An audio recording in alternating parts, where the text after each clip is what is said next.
ഒരു മാധ്യമത്തിൽ വന്ന വാർത്തയാണ്. എനിക്കതിനെ അത് സംബന്ധിച്ചിടത്തോളം ഒരു ധാരണ ഇപ്പോൾ പറയുന്നതിന് വേണ്ടിയില്ല.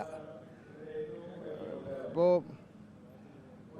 അതിൻ്റെ കണക്കുകളും മറ്റും ഒക്കെ തന്നെ പൊതുവിദ്യാഭ്യാസ വകുപ്പിൽ നിന്ന് ശേഖരിച്ച ശേഷം അതിന് കറക്റ്റായിട്ടുള്ളൊരു മറുപടി പറയാം.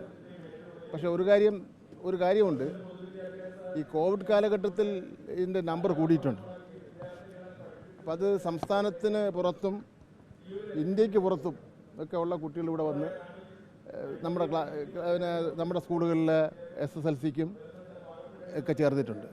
പക്ഷേ അവരെല്ലാം ഏതാണ്ട് മുഴുവൻ ആൾക്കാരും അവരെല്ലാം തിരിച്ചു പോവുകയാണ് ചെയ്തിട്ടുള്ളത്. അപ്പം അതിൻ്റെ ഒരു കുറവ് സ്വാഭാവികമായിട്ട് വരാൻ സാധ്യതയുണ്ട്. അപ്പോൾ എങ്കിൽ പോലും അതിനെ സംബന്ധിച്ചിടത്തോളം ഒരു ശരിയായ ഒരു ഉത്തരം, ശരിയായ ഒരു കണക്ക് ഒന്നുകൂടെ പരിശോധിച്ച ശേഷം പറയാം. അല്ല, ഞാൻ അത് ശരിയാണെന്നും തെറ്റാണെന്നും ഞാൻ പറയുന്നില്ല, ഒന്ന് പരിശോധിച്ചിട്ട് പറയാം. അല്ല, അതാണ് ഞാൻ പറഞ്ഞ കോവിഡ് സമയത്ത് കേരളത്തിന് പുറത്തും ഇന്ത്യക്ക് പുറത്തുമുള്ള ധാരാളം പേർ, അതിനൊരു കണക്കുണ്ട്. നമ്മൾ ഇവിടെ വന്ന് 1-ാം ക്ലാസ് മുതൽ 11-ാം ക്ലാസ്സും 12-ാം ക്ലാസ് വരെയുള്ള ക്ലാസ്സുകൾ ചേർന്നിട്ടുണ്ട്. അതെല്ലാം ആ കുട്ടികളെല്ലാം കോവിഡിന് ശേഷം TC വാങ്ങിപ്പോയിട്ടുണ്ട്. അപ്പോൾ അതിൻ്റെ ഒരു നമ്പർ കുറയും.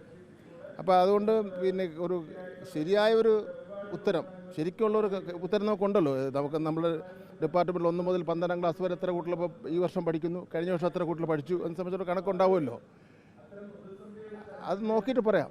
അത് ഏതെങ്കിലും ഒരു സംവിധാനത്തിൻ്റെ കുറ്റം കൊണ്ടാണ്, അല്ലെങ്കിൽ ഒരു ഗവൺമെൻറ്റിൻ്റെ ഒരു കുറ്റം കൊണ്ടാണ്, വിദ്യാഭ്യാസ വകുപ്പിൻ്റെ ഒരു കുറവ് കൊണ്ടാണ് ഇപ്പോൾ അങ്ങനെ ഏതാനും കുറച്ച് കുട്ടികൾ കുറഞ്ഞിട്ടുണ്ടെങ്കിൽ അത് കുറഞ്ഞതെന്ന് പറയാൻ വേണ്ടി പറ്റില്ല.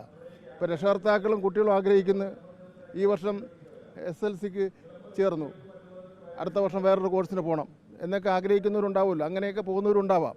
അപ്പോൾ അതിൻ്റെ ഒരു ശരിയായ ഒരു കണക്ക് പറയണമെങ്കിൽ ഒന്നുകൂടെ ഒന്ന് ആലോചിച്ചിട്ട് വരും ദിവസങ്ങൾ തന്നെ പറയാം.